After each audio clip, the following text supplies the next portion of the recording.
Good morning, everybody. Chairman Ketan Bhai, Vice Chairman Piyush Bhai, Amish Bhai, sharing the dice, seniors present over here, and friends. At the outset, as I was talking to Ketan Bhai, the date to decide the date when we should have this seminar on pertaining to the topic about amendments and thereafter the changes in the ITR, tax audit form changes, etc. We all are aware that yes, little bit of you can say leisure time it took because of the extension which was given much earlier than expected, which normally doesn't come so soon. So that was one reason we had 15th of September over here. Understanding that yes, there are going to be quite a few changes in the ITR, that should be the reason why they have given uh, extension. But unfortunately, we are witnessing that still the utility and ITR utility is undergoing some changes. The site portal is not working efficiently. Just because of today's lecture yesterday and day before, my curiosity, I wanted to know about the status, how the portal of income tax is working, and I was given to understand that it is very difficult to download AIS form, 26 AS forms, and that's taking too much of time. Even for uploading the ITR is taking too much of time. And to my surprise, I thought that all the utilities have been released quite some time back, but I realized that ITR 5 and 6 have been released quite just 2 weeks back. I can understand as far as ITR 6, the due date is still originally the due date as scheduled as per the law is still today on 31st of October. As far as ITR 5 goes and which are under tax audit, which are not under tax audit, the due date is supposed to be 15th of September. And I'm aware because I was one of the party along with the Chamber of Tax Consultant that we had filed a writ petition before the Bombay High Court, and wherein the government had given a statement that yes, henceforth we shall see that a reasonable time is allowed to the SSC and the practitioners, and we shall release our income tax forms in time. So before 1st of April of the start of the assessment year, the income tax forms shall be released. The income tax forms, yes, since as per the I would say undertaking given to the court by the Ministry of Finance, they are getting it released. The rules do prescribe ITR 1, 2, 3, 4, 5, 6, 7, but the main effect is the utility, which is still taking a substantial time. Because after the utilities are released, normally most of the practitioners are using the software. So the vendors of the software developer, they take their time to release their versions, reversions, and further reversions. And we practitioners need to know that okay, what is the change? क्या हुआ है? That all takes a hell of time, which I understand. Of course, Ketan Bhai said that 15, let us understand that 15th would be the date that we have to file our return by. Looking forward for our tax audit also, and that would get an extension further. That's what we all people are putting our fingers crossed on. Coming to the topic, friends, well, as such, if you ask me that just 2 weeks are barely 2 weeks are left, and we are talking about the amendments that we are supposed to take up today to understand, to relearn, to unlearn something which was there earlier, which is not required, and within 2 weeks we have to start utilizing that knowledge also. Let me tell you, there is always a scope to learn ourselves, whether it's you or whether it's me. So there is always an updation, not only on account of some rules that are taking place, it is an updation which is on account of the changes in the law, updation on account of the developments that are taking place because of some possibly decisions of authorities, that is High Court or Supreme Courts, that requires that we are permanently a student and keep ourselves updated with this. So for today's topic, I will be covering in three phases. The first part would be the important amendments applicable for assessment year 25-26 for preparing computation of income. Changes, second, changes in the tax audit report, the only the relevant changes that have come up in Form 3CD I will be taking, and then I will try to touch upon the financial statement of non-corporate entities. These are the three areas that my scope has been defined for today's talk.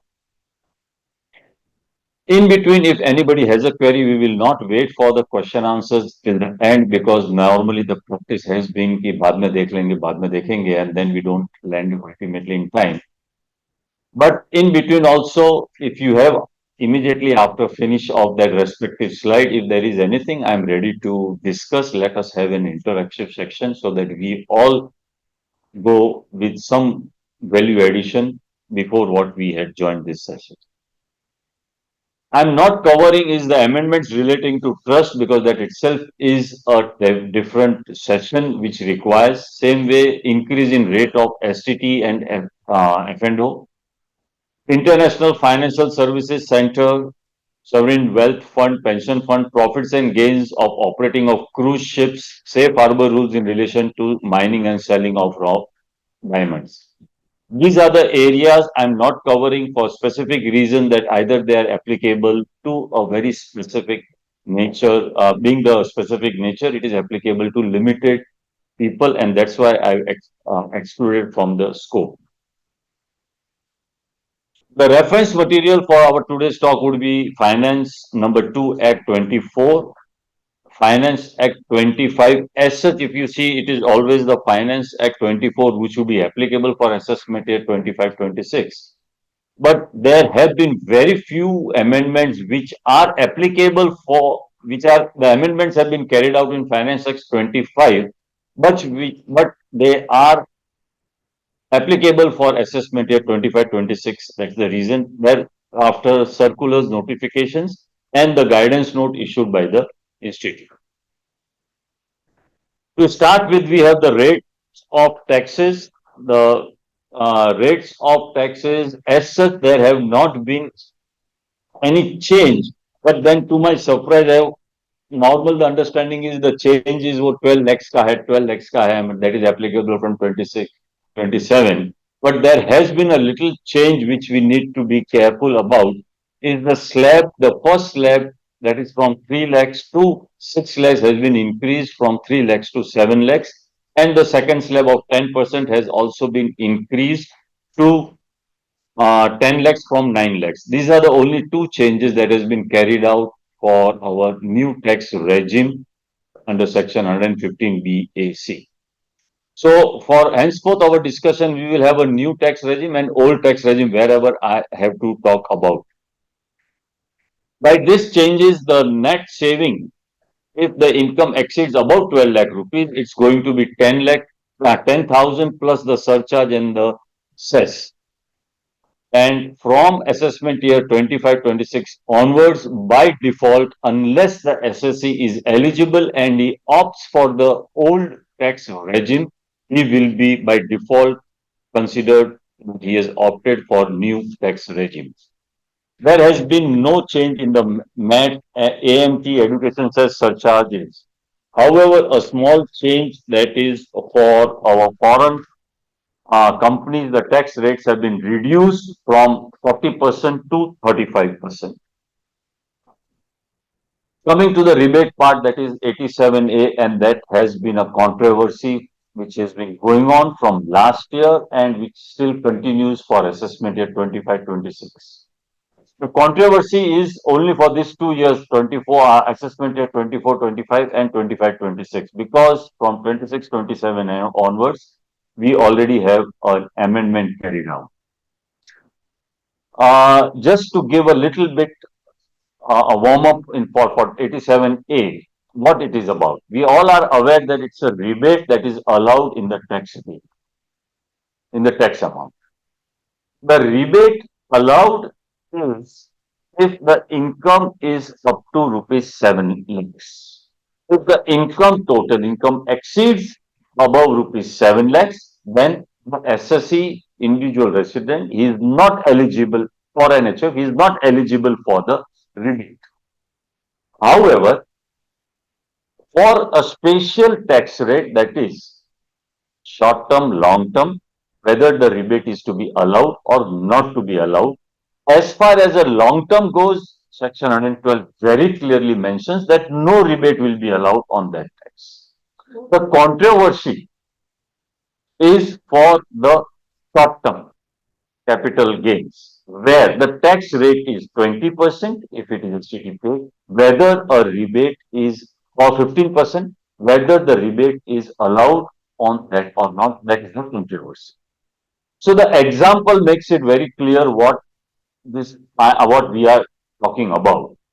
One is Monisha Sarabhai, a middle class, you can say, having an income, small income of 5,90,000, and her mother-in-law Maya Sarabhai having a income of 5 crore 6 lakhs. The components of the income are interest income and short-term capital gain. Because of the controversy, that is the reason I have taken short-term, which is taxable at the rate of 20%. Monisha had an income of 4 lakhs as interest and short-term 1,90,000. Total income 5,90,000. As per law, that is what the provisions, if I have to interpret 87A, that if I have to calculate, then the tax payable before rebate would be 5 lakhs, that is on 4 lakh rupees 5,000. Short term capital gain 20%, 1 lakh 90,000, 38,000. Total tax before rebate 43,000. Eligible rebate as per the provision of 87A 25,000, and tax payable after rebate 18,000. This is what the law I have to interpret. For Maya Sarabhai, the income crosses rupees 5 lakhs. Therefore, she is not eligible for any rebate. This is what as per the provisions of section 87A. And the tax we have to calculate as per interest and short term, which comes to 1 crore 17,500. What does the utility do? Utility, as far as Monisha is this, they said that no short-term capital gain, we will not allow the rebate. So they allow only 5,000 rebate, which is on account of interest income. And balance 38,000 is the tax paid. This is what utility is doing. It is not sync with what the law is. And in the case of Maya, they are allowing the rebate of 17,500. And the tax payable after rebate is 1 crore.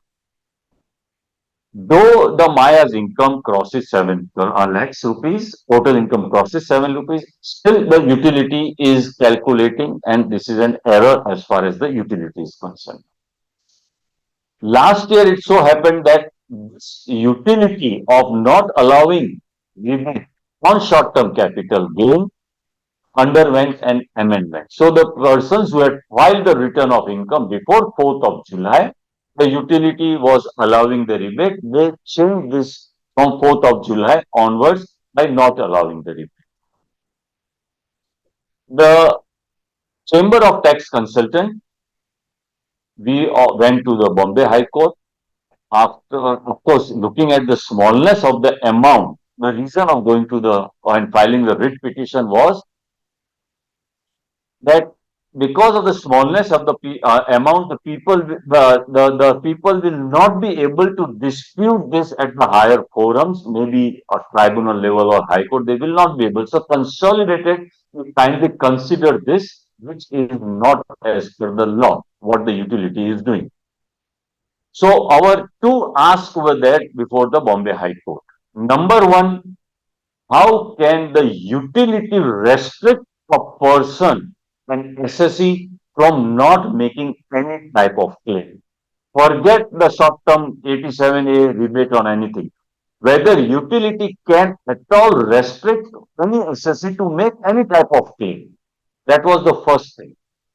And second thing was 87A rebate is wrongly calculated by not allowing on the short-term capital gain. Those were the two asks before the Bombay High Court. When the proceedings went, because I was also along with I had written before the court. So when the proceedings went on, the feeling was that yes, how can the CBDT overrule the legislature and not allow the utility? Second part also, the judge was, rather both the bench was in favor of us understanding that yes, 87A should be allowed. Unfortunately, the bench underwent a change, and the second judge who came up, he was little bit, I would say, on the conservative side and said that yes, the first ask we fully agree that the CBDT cannot stop an SSE from making any type of claim, and ordered that immediately the utility should be changed so as to that the claim will be allowed.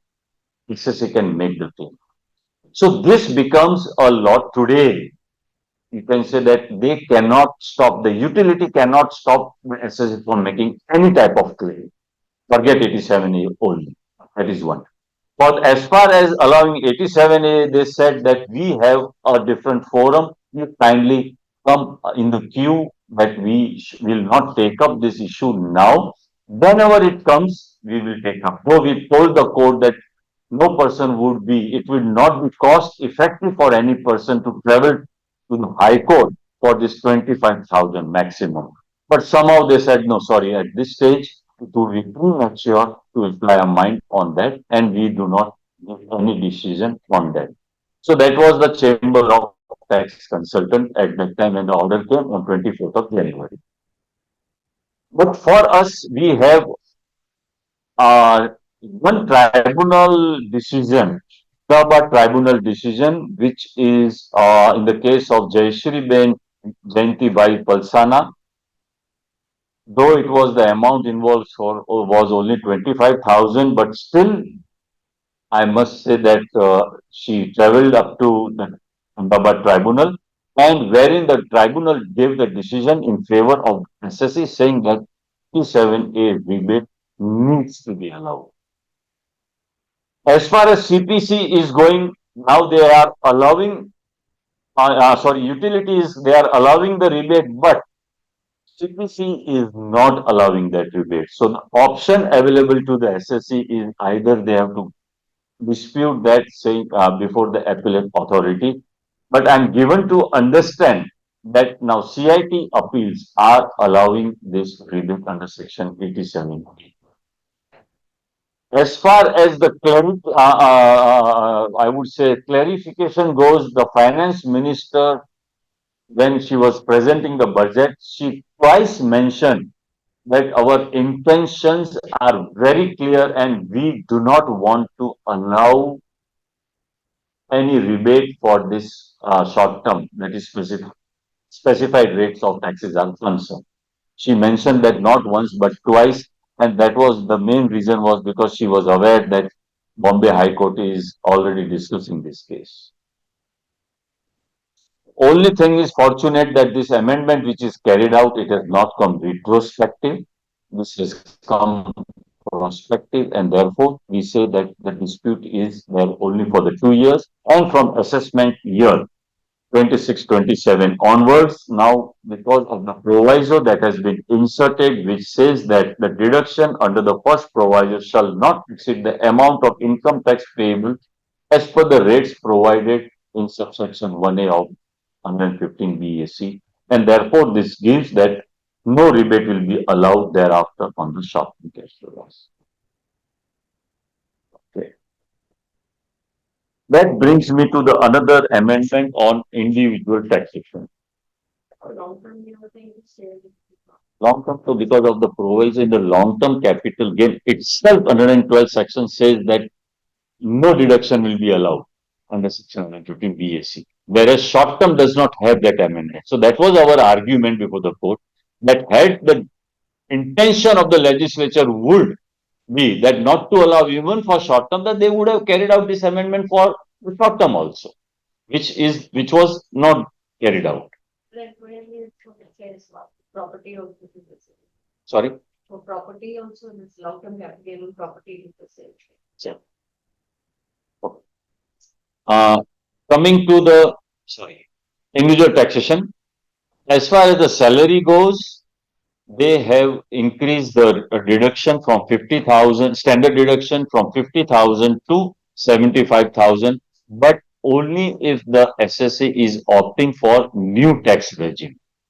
You will see that old tax regime, and I would say that rightly so, what the finance minister is doing, because they want to say that we do not want now to allow deductions as far as old regimes are concerned, for whether it is Chapter 60 deductions, LIP, PPF, Mediclaim, ATT, etc., etc.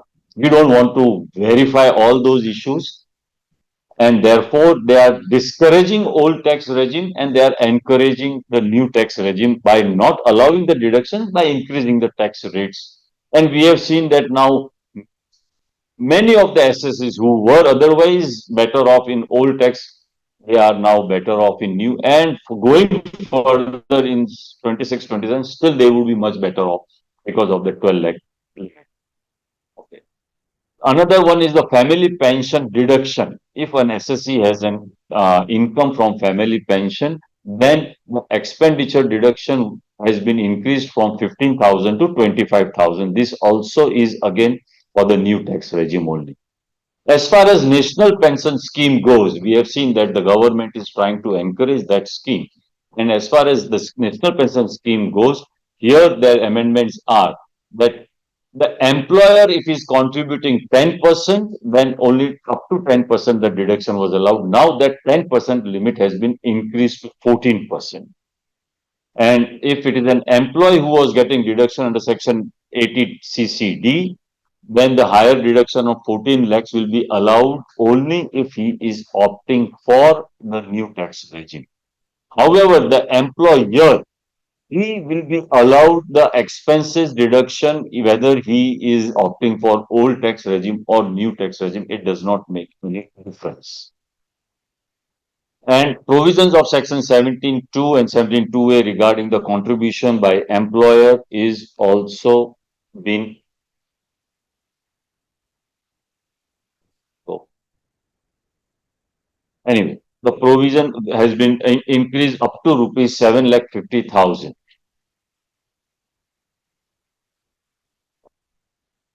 Seems something wrong.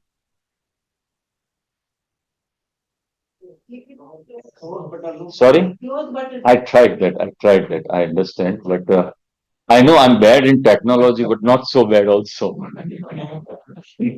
Uh, I'll just call some. I figure, uh,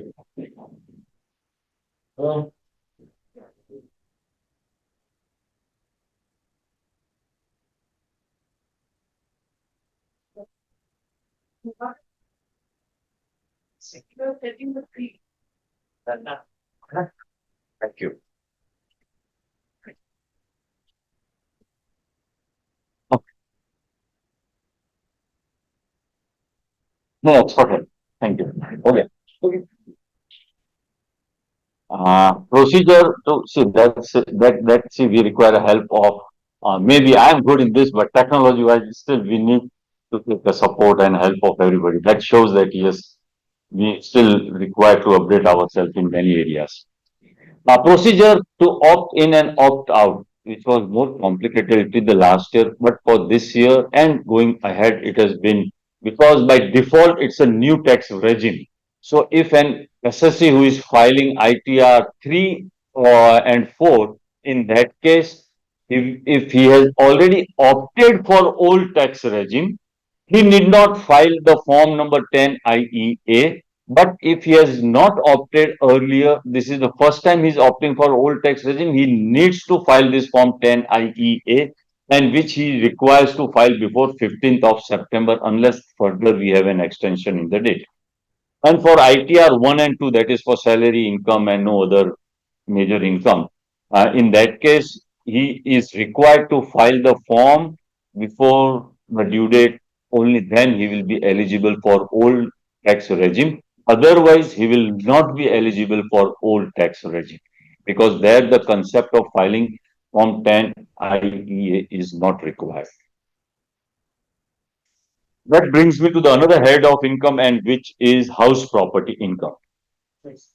Sure.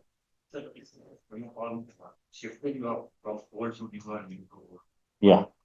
So as far supposing in the last year, that is assessment year 24-25, you have opted for old tax regime and you want to continue for old tax regime, then you need not file 10 IEA. But if you have want to change it to new tax regime, you don't file form 10 IEA and you will automatically by default convert yourself into the new tax regime. File it again, change to the new. You'll have to file it again to state to the new? Okay. File it last year there. Sorry? And then again. You need to file. Okay. Thanks for this update. Thanks for this update. So I stand corrected. That's why you will to can one go back to old. Once, yes. Again, once, yes. Now we can't go back to it. No, last year he's saying. Last year, if you have opted for new, he's saying if he has opted for new, can he go in old? The answer to that is yes. Okay. आगे वो भी बंद हो जाएगा because their intentions are very clear. They don't want to now. They are discouraging old tax regime.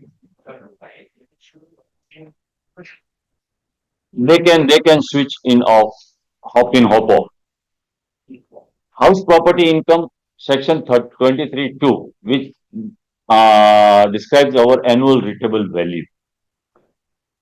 We are aware that if a self-occupied, if SSE self-occupied property, one is exempt as a nil, not exempt, I would say nil, and after this amendment which was carried out few years back, another one property also is to be treated as nil, ALV, that is annual rateable value, to be treated as nil, provided that person is residing at other place in a building not belonging to him.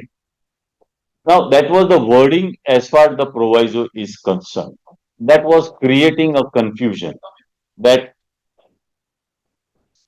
yeah, uh, if he is residing to any other place from where he is working, then that other place he should not reside in his own building. Why this condition was required, it never appealed to me anytime. They have now carried out an amendment which is carried out in the last Finance Act 2025, but again they have made this a retrospective amendment, a sort of a clarification, so a retrospective amendment correctly carried out, and wherein this condition has been removed. So now, even if he is residing in his third house on his own, there also the second house benefit he will continue to get. That condition is now no more to be followed. Letting out of residential house. As such, this is an amendment which is carried out under section 28, that is the business income calculation of a business income. But it has an impact on the house property income. Letting out of property, whether it is a house property income or a business income, that is the dispute what we are discussing now. The government felt that many SSEs are taking undue benefit of standard deduction, that is 30% from the house property, wherein they should, sorry, not 30%, only not more than 30%, by claiming various expenses, and therefore that should be taxed under the head house property income and not the business income. Just to give by way of an example, a person who has many of the properties, and if he is renting it out, that is his business, wherein the courts have held that if it is an organized activity carried out, if it is a business, then it will be taxable under the head business income. For calculating business income, we have to see various expenses which are allowed under the business, whether you employ a person, you pay interest, brokerage, taxes, etc., etc. All those things are allowed. If that source is to be taxed under house property income, in that case, limited deductions will be allowed only. Say, for example, brokerage, salary, etc., will not be allowed. Conveyance, printing stationery, all that will not be allowed. However, even if it is an organized way of carrying out this activity, the best example we all can think about is either a guest house, Airbnb, that what we normally book our platforms where we have to go travel, then that is also, these are all organized activity. So if it is a non-residential, then you can still continue this as a business income. But if it is your residential property, then it will be mandatorily treated as your income from property. This is one amendment which has been carried out and one needs to be careful about. So somebody is having the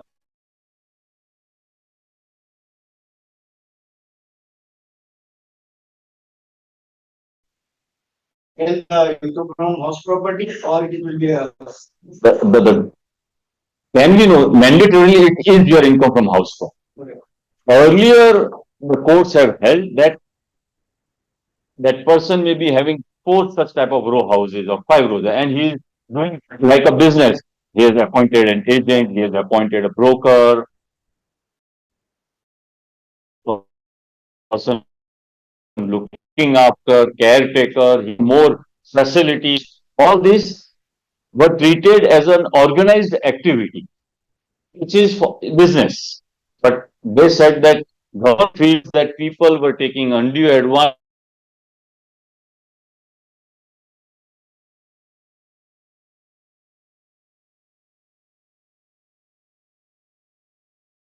and house property income. It was a straight transaction or whether it was a organized activity that is doing. But your coming to your person who is managing the PG. For him, it is a business income, but for me, it's a house property. there is no dispute in that case. Otherwise, also After this amendment, commercial renting would be business, business income, and residential. not necessary. That an SSC has an option to decide whether office. I have one stray office. I have given it on rent. By default, it does not mean that it will become my it will become my business income. It may continue as your income from house property. That may continue still. Or four or five warehouses. Yeah. You have made an investment. Now you have let out. Commonly, people are doing that. They are doing that. That's your house property income. You are not doing it like your business. You are otherwise a chartered accountant. You cannot carry out the business also. Isn't this going to hit badly the industry of hospitality? Yeah, exactly. So guest house and all, that's what I mentioned. If you see guest house booking.com, so Some industry, because it is it is. I agree. I fully agree. As the reason I started with Airbnb. is not the only thing, and there are so many Such one platform because it's one platform. So I mentioned about Airbnb. to Mahathon. The entire made money by renting out their small places to people who are coming up with it. To say that it was not their business activity, doesn't it seem completely outside the government? योगी का instigate करना. But let us see what the law is. I appreciate your concern. Yeah. And we from the institute send out a letter that goes against the principle of the government most tourism industry. Because these In that case, brought by Babus, not by the government. You keep saying government, but it is not the government. It is the Babus who do it. Really? okay, I would not, I would, so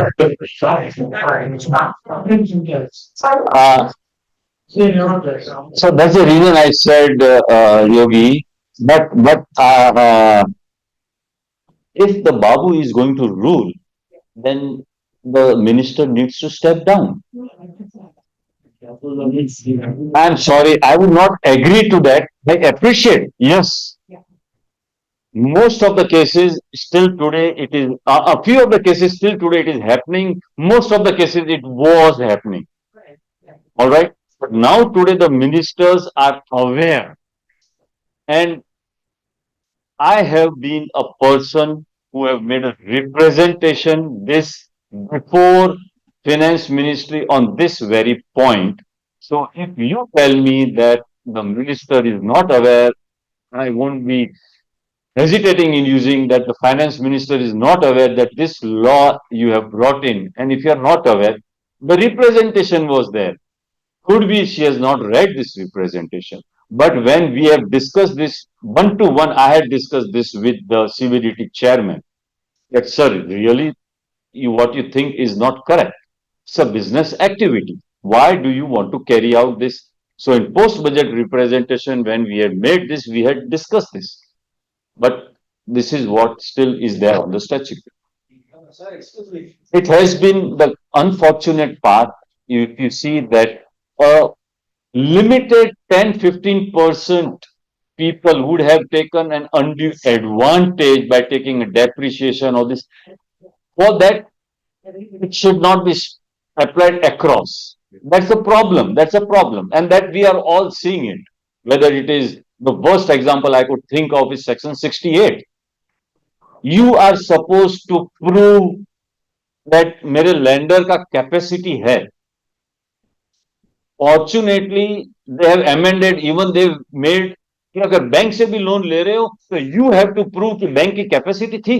bank is going to share is balance sheet to me, और which borrower can have a guts to say that look मैं कटोरा लेके तो खड़ा हूं, हाँ आप मेरे को 1 करोड़ का लोन दे दीजिए, आप तो मेरे फ्रेंड हो, रिलेटिव हो, अच्छे हो, ये हो, साथ साथ में you give me your bank statement, साथ में you give me your balance sheet and your income tax return filed also.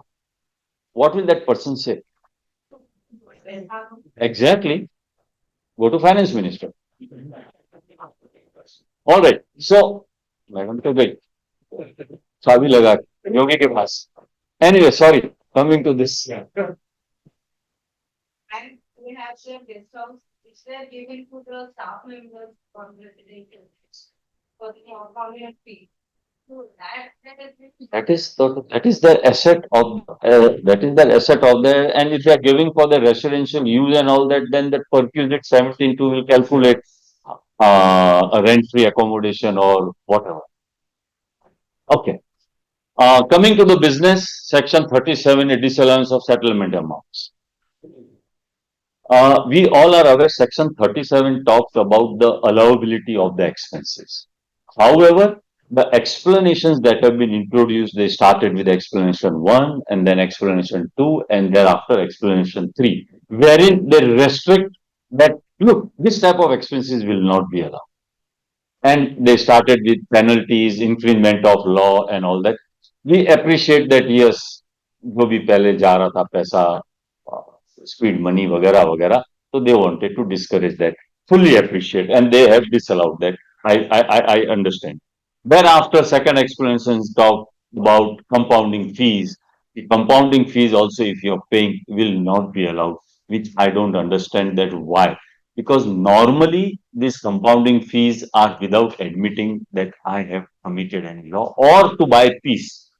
The company has done that. The director is also issued a prosecution notice, and the company wants to further say that I'm coming in the public and all that. So currently ये prosecution वगैरह हटा दो. So might as well go for compounding so that ये I am not unnecessarily listed that the company directors are under prosecution, etc., etc. So there are various reasons that the compounding fees are paid by the SSC.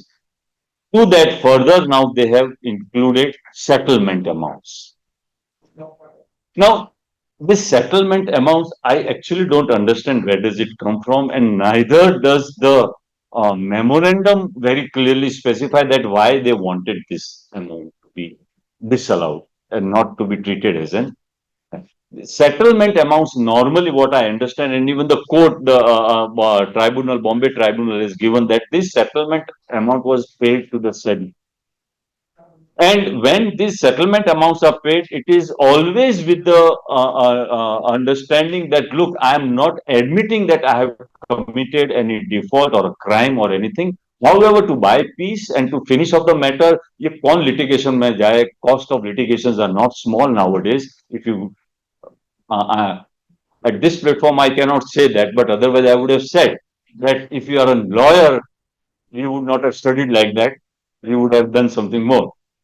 But nevertheless, the cost of litigations have increased too much. And to buy that piece, people want to pay the settlement fees. Now the government says that, look, this settlement fees, and forget it, not only in India, the settlement fees, anywhere in the world, if you're paying. So if you're an auditor, आपको पूरा ध्यान रखना पड़ेगा कि क्या क्या खर्चा किया है आपने आउट ऑफ इंडिया का.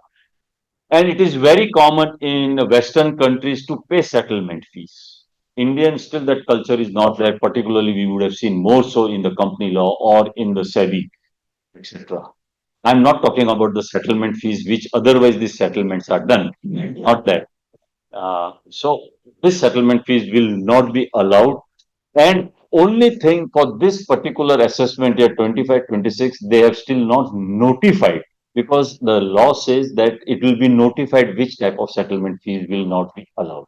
So they have not notified, and we understand or we keep our fingers crossed that they don't notify only. Okay. So, but we need to be careful once it is notified. Now, coming to the another amendment, that is remuneration to partners. This remuneration to partners have increased the slab. This came up from the date of the budget, that is 23rd of January 24, 23rd of July 24. Now, what is the change? First, let us understand what is the change. Section 40B restricts the remuneration payable to the partners, remuneration, commission, etc., whatever. For our discussion purpose, I use the word remuneration. They restrict that your remuneration will be subject to this slabs, I say. So the 3 lakh rupees has been increased to 6 lakhs, and similarly, this change has given us a deduction, additional deduction of 90,000 rupees, which will be allowed to the partnership firm or an LLP. This is what the change is. Now, what this change has created a problem for this particular assessment year. First of all, this amendment has been carried out after a very big gap. That is 2009 में 3 लाख किया था, अभी उसका 6 लाख किया है. Thanks to them. Finance bill was introduced on 23rd of July 24, and it received the assent on 7th August 24. So earliest, if anybody would have taken action, is that they would have taken action on 7th of August 24 by buying the stamp papers. So it is practically impossible to apply for the entire period of 25-26. Why it is impossible? Because already section B has a condition, and that condition reads, remuneration is subject to following condition, and that is authorized by and is in accordance with the terms of the partnership deed and relates to any period falling after date of such partnership deed. So therefore, I mentioned that the earliest, if the SSC would have purchased the stamp paper for amending this clause of 40B by way of a supplementary deed would have been 7th of August 24. Therefore, because of this condition that relates to any period falling after that date, so any deed prepared on 7th of August 24 giving the effect from 1st April 24 onwards is impossible and therefore this would not be possible. When I had a lecture discussion officials, there the people have already drafted the deed giving the effect from 1st of April.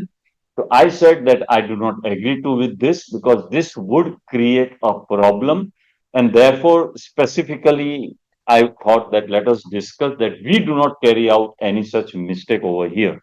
So the better option would have been or is rather forget the proportionate theory वापस apply करना because ultimately तो we as a tax consultant as an auditor we only have to give this figure और ये मेहनत करना है so maximum benefit आपका कितना जा रहा है we have already discussed is rupees 90,000 might as well take it from next year और उस 90,000 में भी if the SSC in the partners are also in the 30% slab it doesn't make a difference of a penny.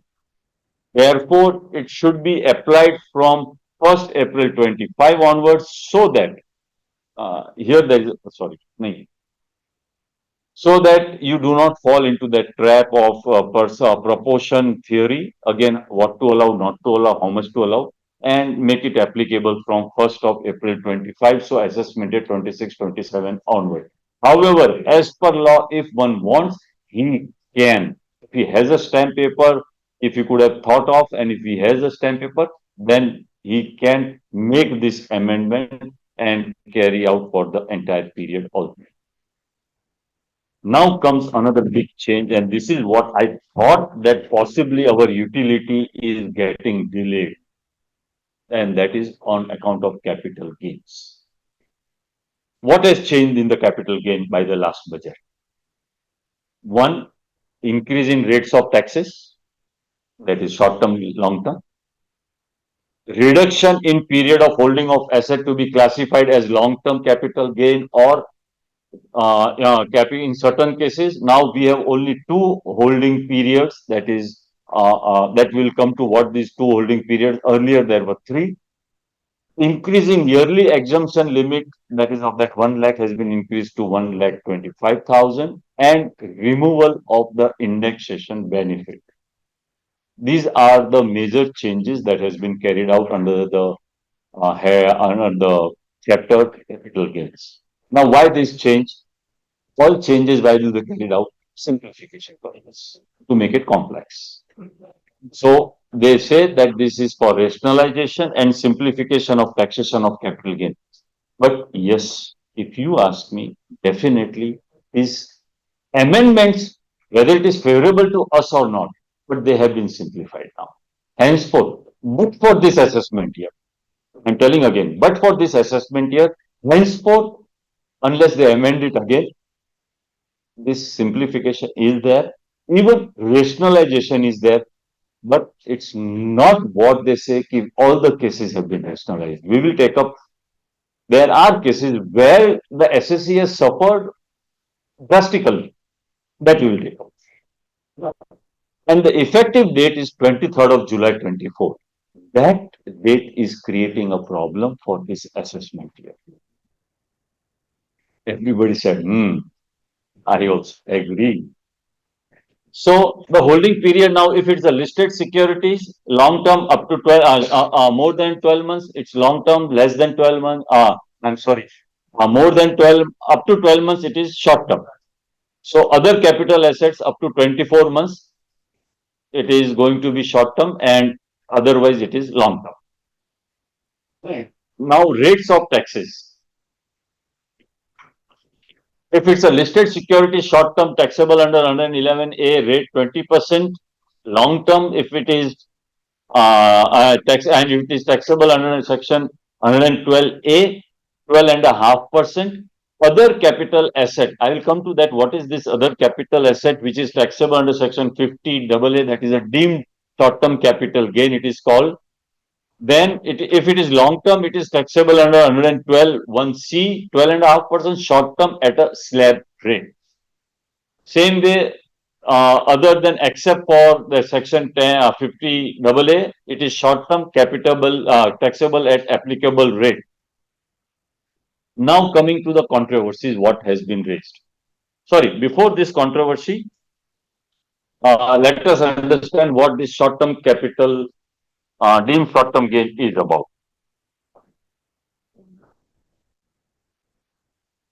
Yeah. This was the section which was been introduced in 23, Finance Act 23 introduced, and wherein they said that transfer of capital asset post 23/7/24 shall be deemed to be short term irrespective of the holding period, whether you are holding it for 5 years or 1 year, it is deemed to be a short term capital asset.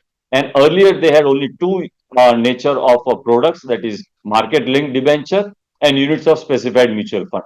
Now unlisted debentures and unlisted bonds are also deemed to be short term capital asset, and accordingly the rates would apply if it is a gain. This is the major change which has been carried out for 50 AA. Section 112, that is, which talks about the listed securities, but if it is done off market, that is, if it is done without STT tax paid, it had an option of 10-20%, which option now they have withdrawn from this assessment year onwards. Now coming to other amendments which is carried out, and then to the controversy. The yearly limit of long-term capital gain, that is 1 lakh, is been increased to one. Deduction has been increased from 1 lakh to 1,25,000. SSC can choose to claim said yearly exemption against long-term capital gain post 23rd July 24, ignoring the period of this. So let us divide this entire year into two parts. That is the first part prior to 23rd July, and from 23rd July to 31st March 25 as a second part. So this is my first question is whether the SSC has an option of that 1,25,000 to choose in the second part capital gain or not. That is a question.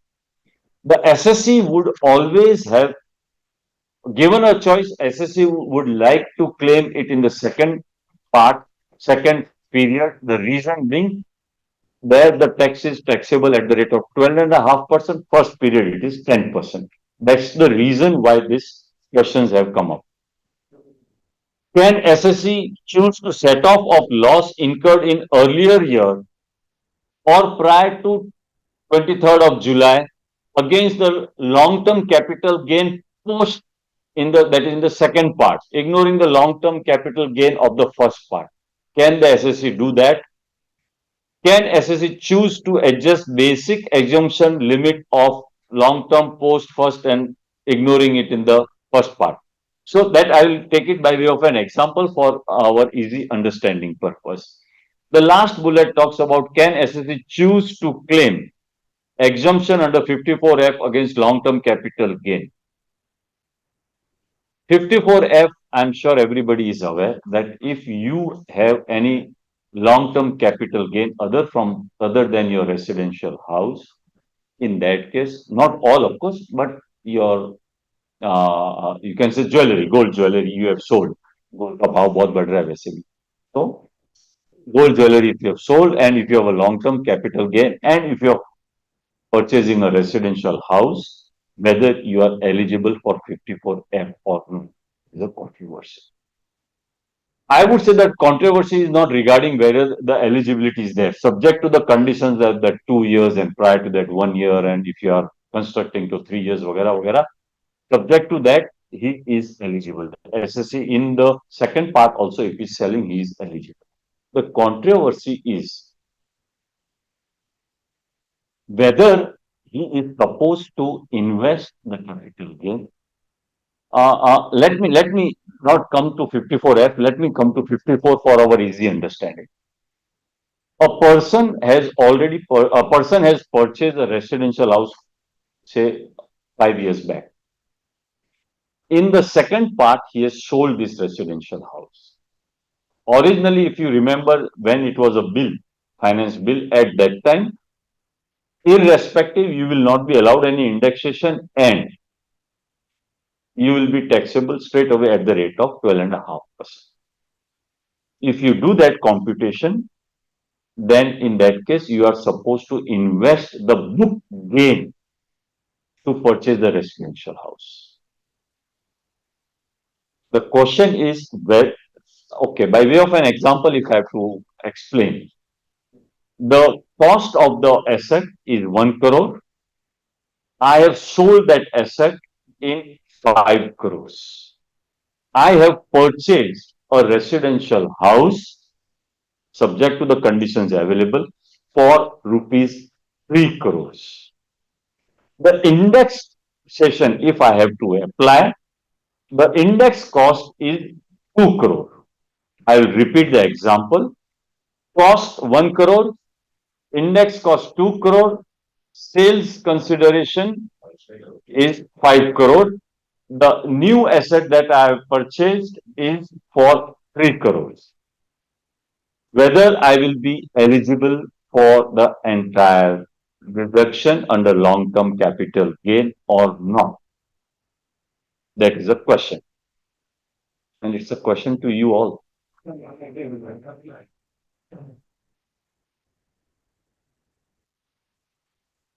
कोई तो जवाब दो यार. 2 week बाकी है खाली return file. Anyway, if I have to apply the provisions of long-term capital gain, in that case, my long-term capital gain will be, indexation has been removed now. Indexation is removed, so my capital gain is 1 minus 5, that is 4. I invested 3. So 1 lakh is 1 crore is my capital gain. However, 112 1A allows me a tax rebate, sort of, you can say, that if anything, any excess is payable on account of this amendment, then you will be allowed that rebate. So the tax, you will again get that benefit. Now they have made it very complicated over here. I am not aware what the utility is going to do, and forget that utility, what the CPC is going to do. This is one controversy. Second, if this 1 crore, along with the other income, happens to be 5 crore, my total income is 5 crore, I'll end up paying surcharge, I'll end up paying excess cess also on that, which otherwise I would have not paid. So, if there is a justification, what the finance minister said that, okay, I understand that you have purchased a residential house, again you want to purchase this, you have sold the residential, again you want to purchase. So I'm giving you the entire benefit what you were otherwise eligible for. That's not given. So this controversy will be there, but while computing, you please take care. Okay. Now my other questions, what bullets I had raised, is coming out over here. Period 1, I had long-term capital gain of 50 lakhs and a long-term capital loss of 30 lakhs. There the taxable rate was 10% earlier, right? इसमें तो हाँ बोलो आप. The brought forward capital loss was 10 lakhs. The second period, the capital gain is 1 crore and the capital loss is 2 crore. That is 12.5% taxable. As I told you, as a tax planning or as a tax advisor, as SSC, they all want कि जितना मेरा second period का income कम होगा उतना मेरे को tax कम भरना है. So the idea would be As far as the deductions are allowed, let me shift these deductions to the second period. So if I have to calculate, let us see what options do I have. Option 1, as far as the tax goes, if I have to take,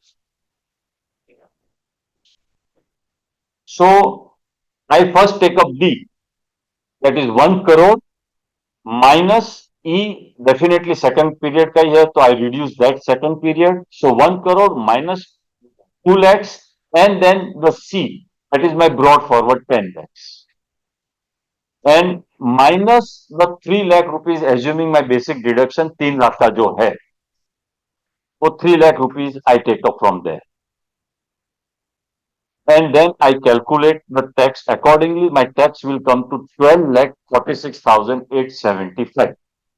I repeat, it is D minus E minus C minus, sorry, minus 1 lakh 25,000, that is long term capital gain ka, and minus 3 lakhs. My tax will come to 12 lakh 46,000. Second option, I take up D, I start with D, that is 1 crore minus E 2 lakhs minus C, that is brought forward 10 lakhs, minus B, that is the earlier period also I adjust into the second part, and then minus 1 lakh 25 and minus 3 lakhs, where my tax will come to 11 lakh 71,875.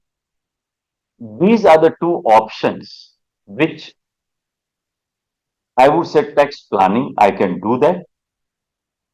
Here the dispute could be, number 1, in option 1 and 2, commonly I have adjusted 1 lakh 25,000 and 3 lakhs in my, from my second part ka capital gain.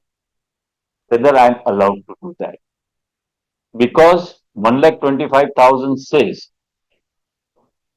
112 will, whatever tax you are paying under 112, उसमें से आपको 125 deduct करना है.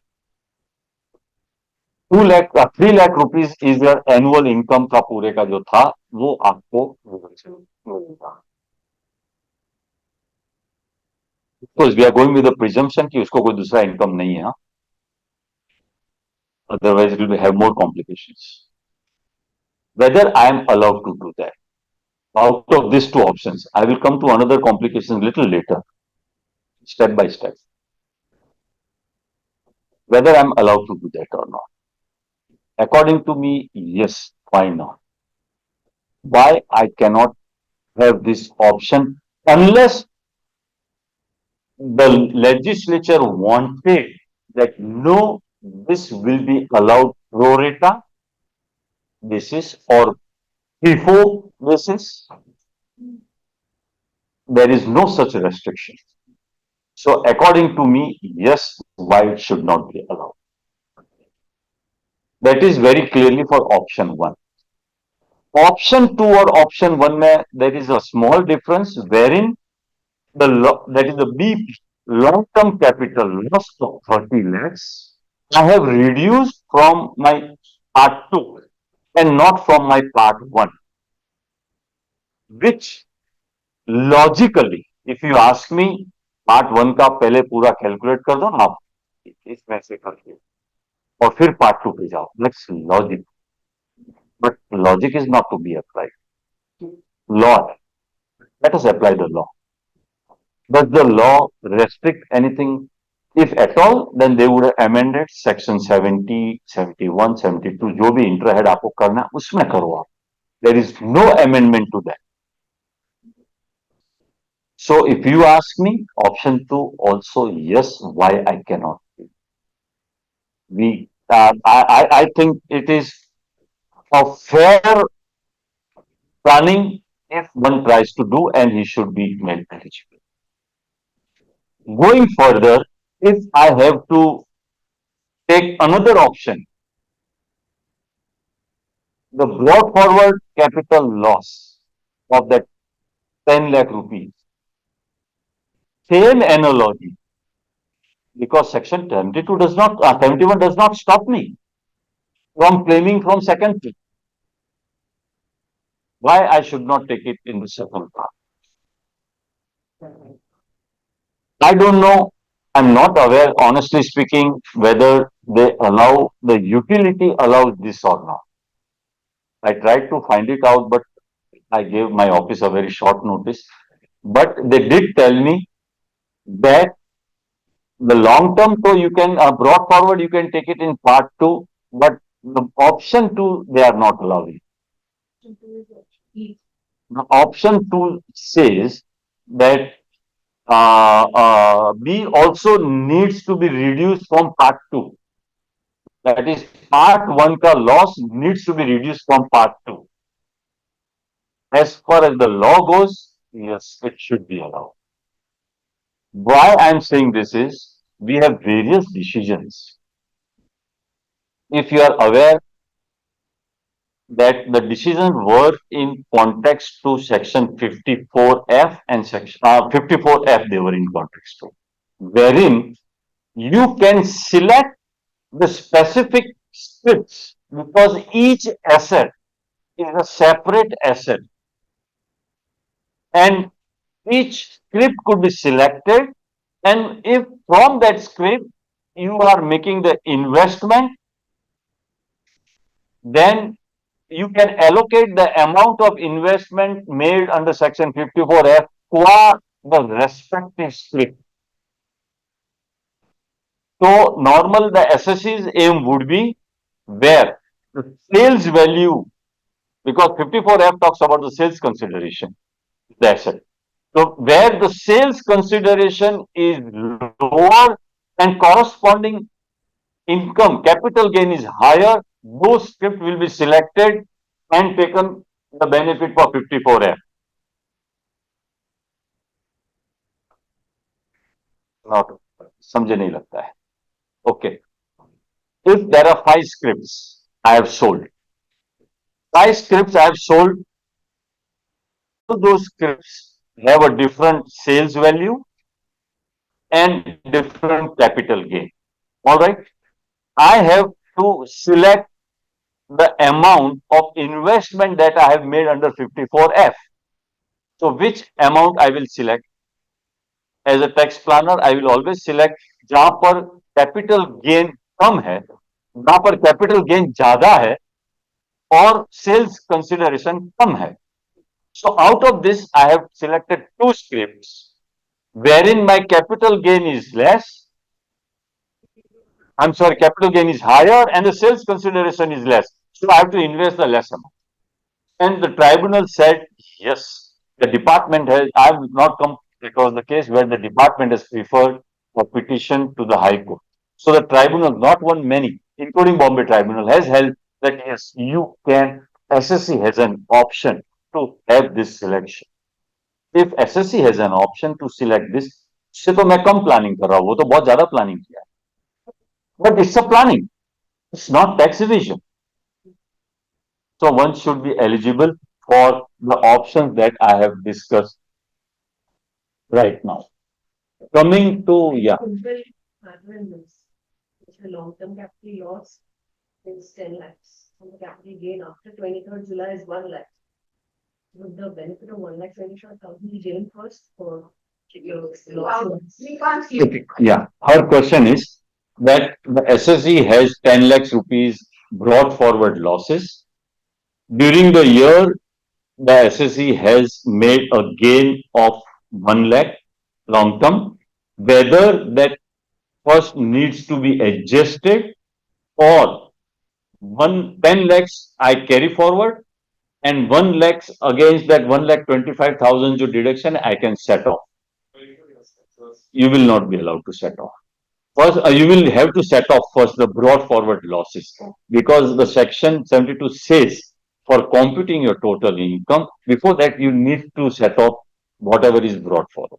And thereafter you will have to apply 112. That is the next. That is 1. I agree. Okay. Section 28, removal of indexation benefit. That's what I just mentioned already, that now they have removed the taxation, this indexation benefit, and therefore we will be taxable state at the rate of. However, if for the residential, if it's a residential house, then they are allowing this benefit of indexation, but subject to, directly it is not allowed. The only benefit by way of 112, as we discussed in the example, that's the way how it is allowed. However, if there is, so there will not be a question of any loss now. Indexation, पहले indexation loss was also allowed. Indexation cost minus sales value loss, that was allowed to be set off. Now, since indexation as such is not allowed, so the question of your allowing indexation loss is lost. These are the certain examples. I don't know whether this will be shared to you or not, but I have allowed the WRC organizers that it can be posted on YouTube. So if you want, you can just go through. I'm trying to say that the statement made by the finance minister that it is for rationalization and all that, which is not the case. Here, it depends upon the case to case, but I will not run through this. Okay, the exception to the period of holding. As I said in the initial that now there are only two period of holding. These are the exceptions to the period of holding. Slum sale, still it will be treated as 36 months period. Listed security on foreign stock exchange. Here again the period, even if it is listed, but it is not listed on the Indian stock exchange, and therefore that it will be treated in line with unlisted securities, so 24 months period. Capital asset converted into stock in trade. Here, if it is converted on or before 23, and the holding, and if he's selling it after that, then what should be the period of holding? Here, you will have this, there is no amendment to this, so you'll have to apply the same old law for this. Buyback of shares.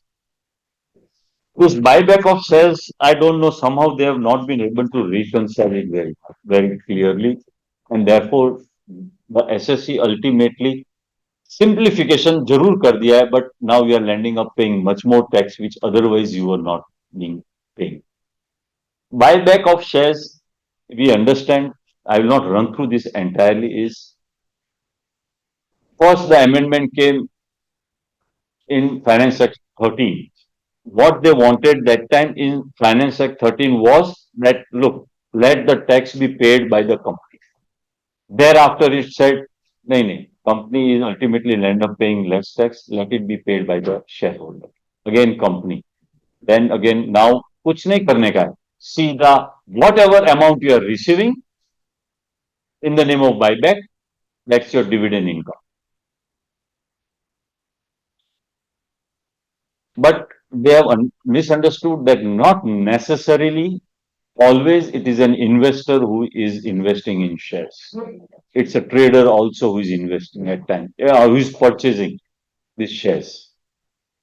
So the trader, when he's purchasing, he's booking it as his purchases. And thereafter, there is a buyback, so it's a sales consideration. Here, as per the amendment, the law says that look, the investment amount that you have made is your long-term capital loss. You do not reduce that amount from your dividend income. Example, the SSC, who is an investor, he has purchased 1,000 rupees shares. The buyback amount is 1,300. This 1,300 is your dividend income taxable as your regular dividend, regular income slabs. 1,000 is because of extinguishment of the asset. Now it's no more your asset.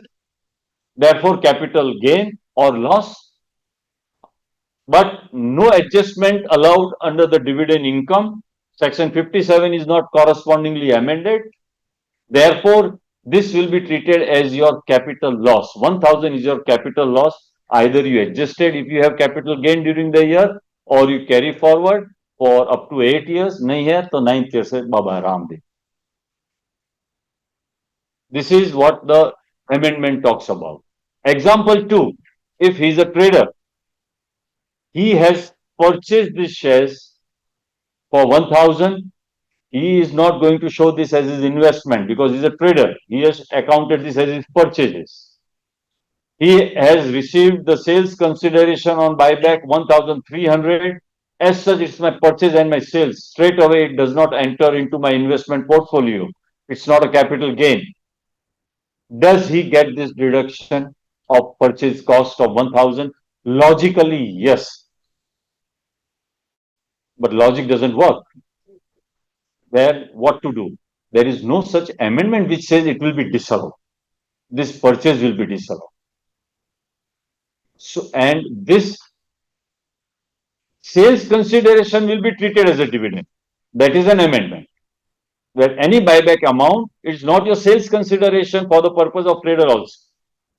So 1,300 is your dividend income. But this 1,000, now that your when you as an auditor are going to value these shares, it's zero. Indirectly, your purchase zero, your closing stock, purchase 1,000, closing stock zero, you get indirect deduction.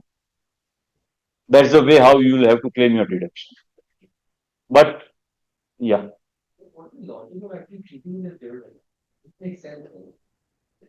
I started with it's nonsense, but they are not able to reconcile. This is simplification. Simple हुआ तो simplification you all will agree कि yes now जो भी आया buyback में dividend income ले लो. Yeah, I think this is an anti-abuse provision basically. So what I said for 10-15% what they are doing rest Yeah, 85-90% should suffer. for foreign companies, especially those countries in Singapore, Mauritius, etc.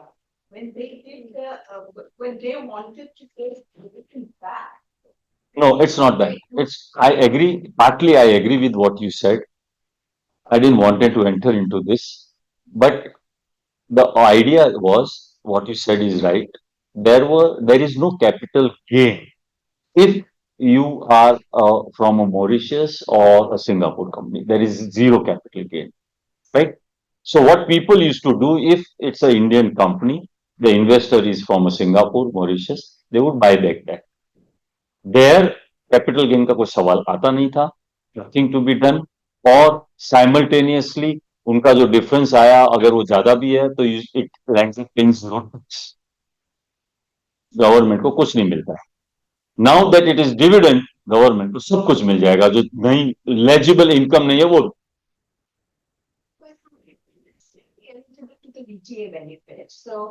So only if so the question is whether it's a dividend for DTAA also. The answer to that if is yes. Whether this is exempt, answer to that is no. If it is so, he doesn't get a benefit. Sorry? Your withholding. No. Your withholding. Not the tax slab what we are getting. That I appreciate. Zero से आपका 15% में गया. You will land up in 15% if it is your Mauritius. Yeah. So let us small amendments. Let me rapidly take up so that I come to my part 2 and I don't know how part. Credit of TDS and TCS in the hands of employees. We all are aware that if an employee gives a statement that look, my consider this as my other income also, then the employer is supposed to consider that other income and accordingly he is supposed to calculate the taxes and deduct TDS thereon. Now they have further amended and said that if the employee gives a statement with the evidences to say that look, my TDS is also deducted and TCS is also deducted because LRS में घूमने गया मैंने कुछ fund transfer किया ये किया तो my TDS is TCS is deducted. In that case, that amount will also employer will have to consider those amount also for reducing his tax liability on the account of the TCS and TDS. The rates of TDSs have been realigned, so kindly just note those rates. Accordingly, one will have to calculate his tax liability. Foreign taxes. Section 198 has been amended. the picture is that law says if any taxes credit what you are claiming, foreign tax credit if you are claiming, that will be considered as your income. So I think example, yeah. So let me straight away come to an example. Or Indian resident, Raj, and he has two source of income, FD Indian income and dividend from Amazon USA. The equivalent rupees is 10 lakhs and 50,000. The TDS is deducted of 5,000, that is tax withholding at USA. And the foreign tax credit allowed as per DTAA is 3,500. The now the government says that whatever foreign tax credit is allowed, that will be treated as an income. Earlier, many SSCs, that I agree, this amendment was required. Earlier, many SSCs were taxing or showing income 50,000 minus 5,000. That is 45,000 income they were offering, and they were claiming the tax credit of 3,500. Now the government says, the law says that the tax credit allowed is to be considered as an income. So whether his income is 45 minus plus 3,500, or whether his income is 50,000, that is a dispute or a gray area even today. To me, as far as say for example USA there are two taxes where they are withholding, state and federal. State tax withholding, that you do not get any tax credit, DTAA देगा. Federal का आपको मिलता है. The question is, assuming this 1,500 is for our easy understanding is the state tax. Whether the income of that SSC, you have to consider the net income. That is 50,000 is my gross income. What I have received in hand is 45,000, 48,500. Sorry, 46,500. What I have received. So is it 46,500 plus I add 3,500, or can I claim this difference of 1,500 as my expenses? That is a small question, and wherein we have decision both the ways. Tribunals, we have decision to say that no, you are supposed to take. Of course, as far as the amendment has come today, but otherwise also the judgment said wherever you are taking the tax credit, that needs to be treated as your income. The only thing is what you are not getting the tax credit, whether that is to be netted out as an expense or not. That is the question. And it's a gray area wherein the higher authorities can decide. Right now, one can just adventure saying that net tax laga do, or we can test it. Again, that gentleman, क्या करने का बोलो. अच्छा, mouse वो किधर है? अच्छा. So just changes in various rates, you can. So, Thank you. some slide changes in TDS rates, just consider the unit. Like you will ask them to change. Sorry. Yeah. I'm not sharing this PPT.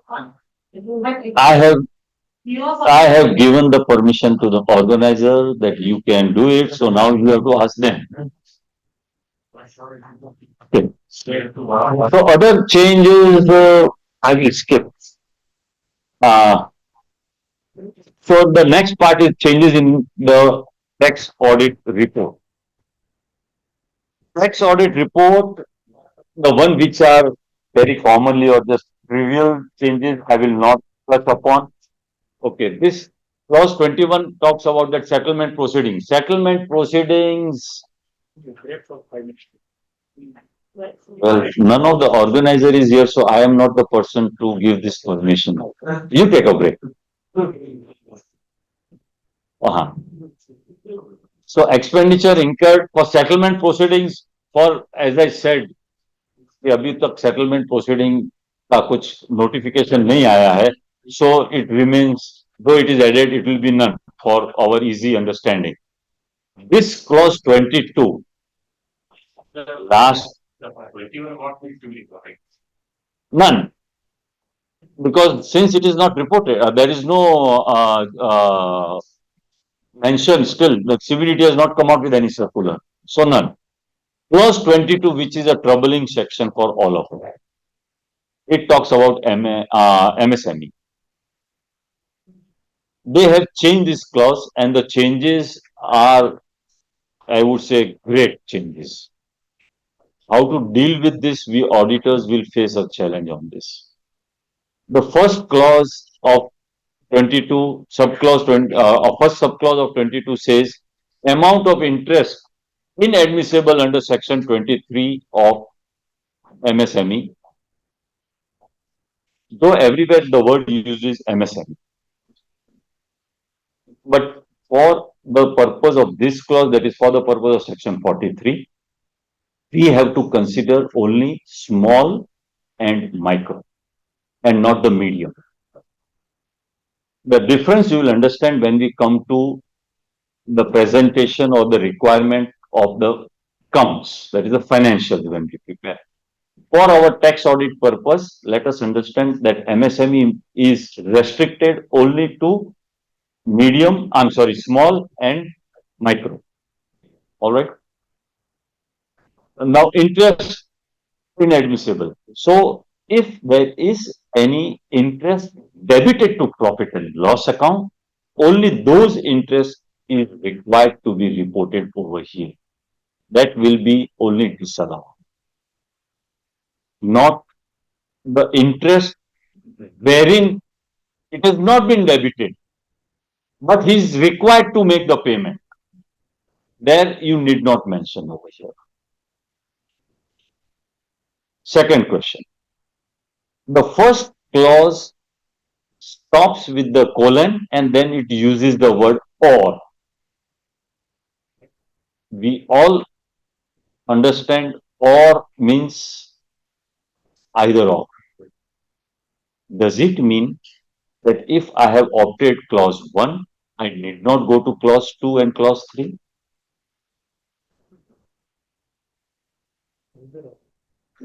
Either or. बरोबर है? Even I would interpret it like that.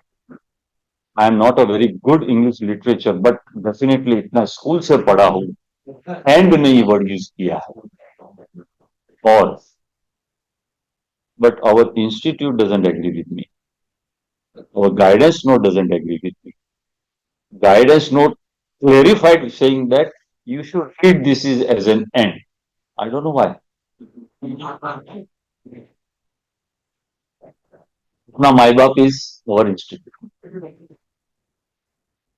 Whenever you are doing the audit part, we understand my baप is not income tax, it is institute.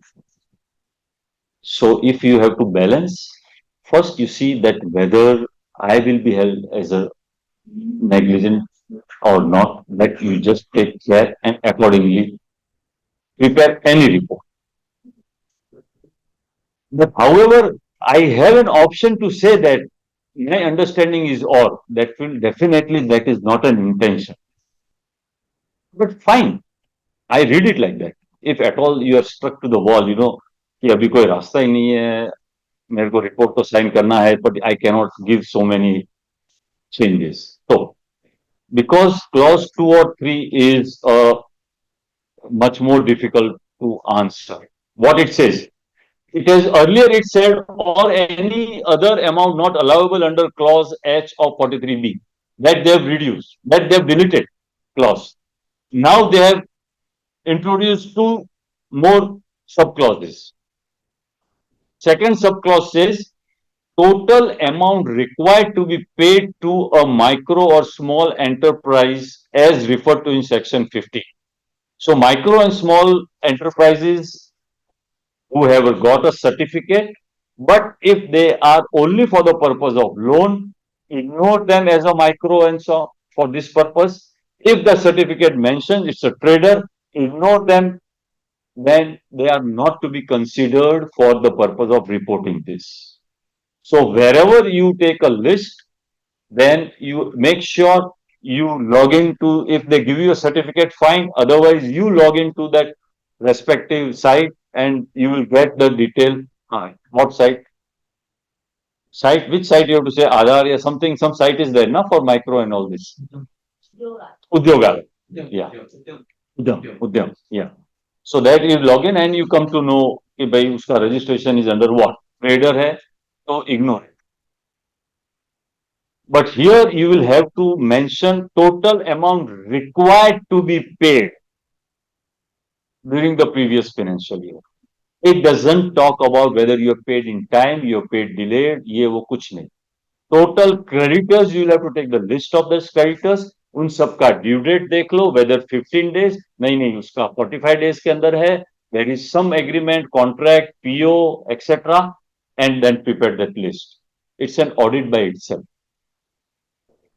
Third says, out of the amount referred to in 2 above, amount paid up to the time given in section 15. That is, section 15 says either 15 days or extended period, not extending 45 days.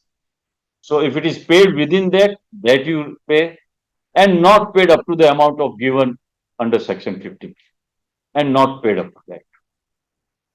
So indirectly, you are giving the entire information on both the counts. One, amount to be disallowed under section 43B(H). Second, the interest factor जो delay हुआ है वो भी. You are giving them this information. First of all, even if I plan to be very, and I can't use that word, I've given the permission, YouTube हो सकता है. Even if at all, it's going to be a very laborious task.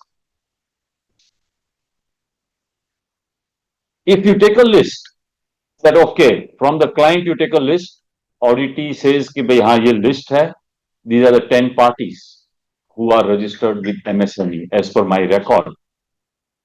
But while vouching, if the purchase bill invoices mentions the udyog number, then what is the relevance of that? Is you have vouched that tick and you say that I don't know whether that SSC was in MSME or not. So you cannot take that stand that I have done only test check to that extent, because this is a specific finding that you are supposed to give. Either you make an appropriate disclosure in form 3CB that I have applied test check, I have relied on the statement given by the SSC about MSME, and those informations are only given in clause 22. And the third controversy will be, what about the payments which were not due on the date of balance sheet, but they were due before you are signing the tax audit report? For an example, 50 lakh rupees a creditor is unpaid, he is a creditor, 50 lakhs. As per the MSME or his understanding or PO, he was supposed to be paid on 7th of April, the due date. He has paid, SSC has made the payment of 8th of April. Whether you are going to disallow that as per the provisions section 43B. If I have to give the details in this clause, that is clause 2, total amount required to be paid to the micro or small enterprise, whether I am going to include the payment of that 50 lakhs example that I've given. During the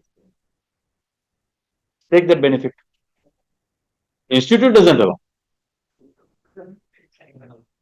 The guidance note says no. Again, why it says no, I don't know. So you make an appropriate disclosure in form 3CB that it is previous year, during the previous year, what I was required to make the payments are only considered. The due dates falling after that are not considered. So I think I'm not trying to instigate. Let me tell you, I'm not giving any good reason that you should stop making these disclosures. But whatever action you are taking, please be careful, make appropriate disclosure in Form 3CD and then proceed to this. This is what is about tax audit report one clause, and the second clause which I think needs to be paid attention is about the loan repayment and loan acceptance. So many times, particularly tax audit reports or assessees or banks or like that. At that time, can or a tax auditor say that for the voluminous transactions, they haven't provided the required records to us about MSMEs and all those things. When they have a system. Normally, these big companies are in SEP. SEP has a system. They have a PO. PO very clearly mentions the terms and conditions. They normally have a KYC, wherein अगर ये उद्योग वगैरह भी है तो सब. On the more it becomes difficult. The system should be able to give. If not, yes, why not? They have not entered. Supposing a SAP system है, but they have not entered that detail. And I am aware that the companies have not entered. In that case, yes, it's too voluminous, but completely saying on test check basis, then at least take a statement from them. And if it's a company, they are supposed to file the form, I think every 6 months. They are supposed to give that information, and this is not the only information, much more information they are asking now, which the company is required to file. So if they have not filed, you please take it in MR that I have not filed, or because it is nil, I'm not required to file. I'm referring to banking companies which are not limited companies. They don't come under Indian Companies Act. They may be coming under Cooperative Societies Act or. I understood your question, but since I did not have an answer, so I was trying to bypass it. But you are smart. I've been honest. I don't know because I have not done banking audit, though my office is doing it. But tax audit banking का statute जो centralise होता वो करता होगा ना.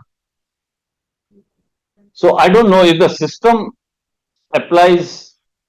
If the system is giving those information, you make sure first that the system से information नहीं निकलती है.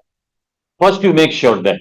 If the system doesn't give this information, so you fall into the route what we have discussed. Okay, coming to the loan acceptance and repayment, that is clause 37 of this our tax audit report, there has been a small change wherein any amount received or repaid, you are supposed to make an appropriate code. And those codes are cash received, cash paid, payment other than account paid, check received, paid. The new things are transfer of asset, transfer of liability, conversion of asset, conversion of liability, journal entries, any other mode. So one is ECS, which we normally used to say that ECS payments hai, if it is other than cash and check. So we had only three things earlier to report on. Now that has been extended further to say that if it's a journal entry, very dangerous. The reason is Bombay High Court is against. We have a decision, Bombay High Court from International, which is against. तो वो SSC के favour में दिया था, saying that he was prevented by reasonable cause and all that. However, the judgment very clearly says that the provision of journal entry is applicable to section 269 SS and section 269T. There are other decisions, other High Court decisions which says that, yeah, you're preparing that. Very fine. 10 minutes. Which says that the journal entries are not covered by provisions of section 269 SSNP. But since we fall into the jurisdiction of Bombay High Court, we have to be clear. So as far as possible, see to it that if you can fall in any other categories. There could be wherein one particular transaction can fall into a journal entry also and a conversion of assets and liabilities also. Because that also is a journal entry. So you transfer that into some other category so that it does not catch. Otherwise, normally I have seen the report because I have been a reviewer for the tax audit reports from the institute side, wherein I have seen reports. Commonly, it comes the transfer entries are not considered for the above disclosures, and rightly so. That is not an intention. The intention of 269 SST, if you see when it was introduced, was purely the cash transactions movement. We have argued the case in tribunals wherein the tribunals have accepted that yes, that is an intention. But you have to be careful when you are reporting on these transfer entries. A new clause has been introduced on buyback of shares that we have already discussed. So accordingly, report is, and now this utility is available 14th of August. So a very short time available. Kindly fill up your returns. I don't know whether they have really anybody has filed their TAR returns or not. Very rapidly, I will consider this financial statement of non-corporate entities. I will take up the you can say principal issues and then wind up. Next speaker is ready. I'm not ready. So one, whether it is to whom it is applicable. Wherever the financial statements are not required under any other format by the statute, company, everybody would think about the company law, cooperative societies, maybe some SEBI they have. Other than that, if they are not under any statute, then all the SSs are required to follow this. It is, I understand, going to be a little difficult for here. The purpose is again standardization, I would say, and rightly so. If I am preparing a report in a different fashion, if this gentleman is preparing the same in a different compliance, then the comparable becomes little difficult. To make it a standardization, the institute has suggested that you will mandatorily, the guidance, the technical guidance says that you will have to prepare it in this format only. Now, what is the format? Broadly, if you ask me, the format is what Schedule 3 of the Companies Act. It is broadly, again, it is not absolutely akin to what Schedule 3 of the Companies Act talks about. So, uh, is it mandatory now? Coming to this, whether it is mandatory or is it still an option available to the non-corporate SSC? If you ask me, as per the guidance note, they have suggested that you are supposed to prepare it. But who prepares the financial statements? First of all, the financial statement includes cash flow also. Wherever AS accounting standard 3 is applicable, make sure that cash flow is also prepared and it has to be again prepared in the same format what is suggested. But it is the responsibility of the management to prepare the financial statements. We have to comment on those financial statements as an auditor. Now, the financial statements are given to the auditor, but they are reflecting a true and fair view. They are giving the appropriate disclosure, which otherwise, as an accounting standards they have followed, they are appropriate. But it is not in the format what it is given. Then what is an auditor supposed to do? The SSC denies. Audit says, मैंने आपको दे दिया है, मेरा software से यही निकलता है और मेरे को अभी ये आपका I don't want to follow your institute, मेरी बैंक वाले तो ये मान लेंगे. For him, the bank is important and the income tax is important. If they ask you these two questions, if income tax का rule है नहीं है तो फिर I'm not bothered. And rightly so. Why should they pay additional charges to you if it is not required? And if they don't, then why should the auditor do it? तो क्या रास्ता क्या है उसका? Then I think an appropriate disclosure. I have given this slide which says the Auditing and Assurance Standards Board of the Institute of Chartered Accountants has introduced an important amendment to the clarification regarding attached to documents issued by the institute dated 19/8/23 and which says that though it's a guidance note, yes, though it's a guidance note, you are supposed to follow. If you are not following, an appropriate disclosure is required to be made. So the appropriate disclosure would be in Form 3CB that the SSC has not followed the format which it is required to follow. And this format also talks about the previous year figures that you are supposed to give. So it is not only that you have to make this format for this year, you are required to give the format for the earlier year as well.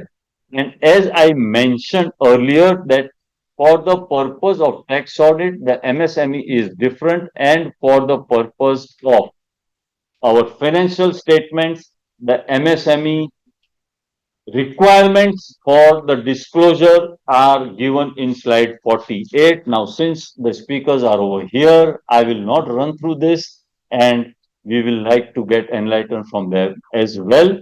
I thank everybody for a very patient hearing and a thoughtful discussion as well. Thank you, everyone.